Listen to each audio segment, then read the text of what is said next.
Good morning, boys and girls. We have now completed our first week of staying at home.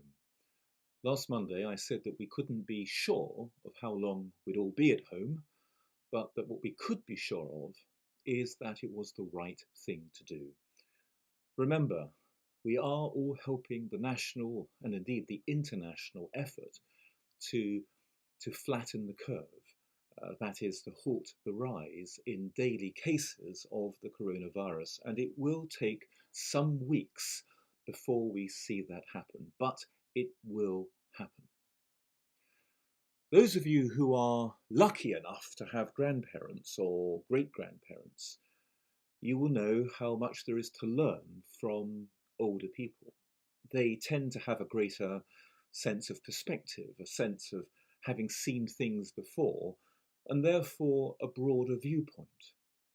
On Friday, I spoke about the value of gratitude. Well, let us be thankful that we are not, for example, in Sarajevo, in Bosnia, in the early 1990s, in the middle of a civil war, where families were holed up in their homes, but with fighting outside, without food and without medicine, and also even without water, without electricity and heating.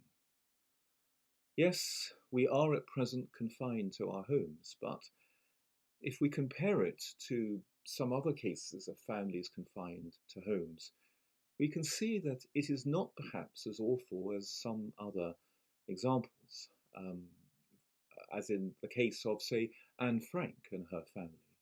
And there were 8 people confined in the tiny space in their apartment in Amsterdam, and again with the constant risk of being discovered by the Gestapo.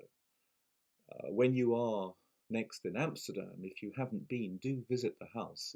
It's now a museum, and I think you will be amazed by how tiny those few rooms are, and it certainly puts a new perspective on reading Anne's diary, which I have here, and I know many of you have read, but it would be a good time, I think, perhaps to revisit this diary.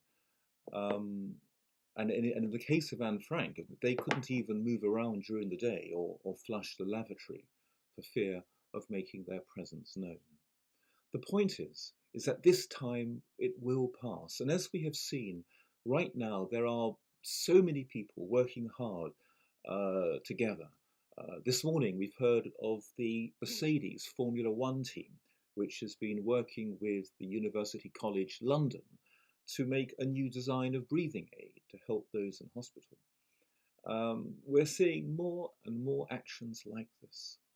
So make no mistake, children, we will together get through this period, and there will, I'm sure, follow a period of great questioning as we all then rethink our communities and reflect on the things that truly matter in life, such as our health, the natural world, respect for other people, and indeed for all living animals, and crucially, the love that we have for each other and for our families. We break up from school on Wednesday, and I ask you please to continue to do your best at your schoolwork for just 3 more days, at which point the holidays will begin. Tomorrow I shall talk about Easter and what this means for us before bringing the term to a formal finish on Wednesday. Meanwhile, yes, we acknowledge that these are challenging times for us all, especially for key workers on the front line, but also for your parents, your teachers, and for you children and teenagers. But let us also maintain some historical perspective and understand that this time will finish and that we shall emerge wiser and stronger. For now, keep washing your hands, and I'll see you all tomorrow.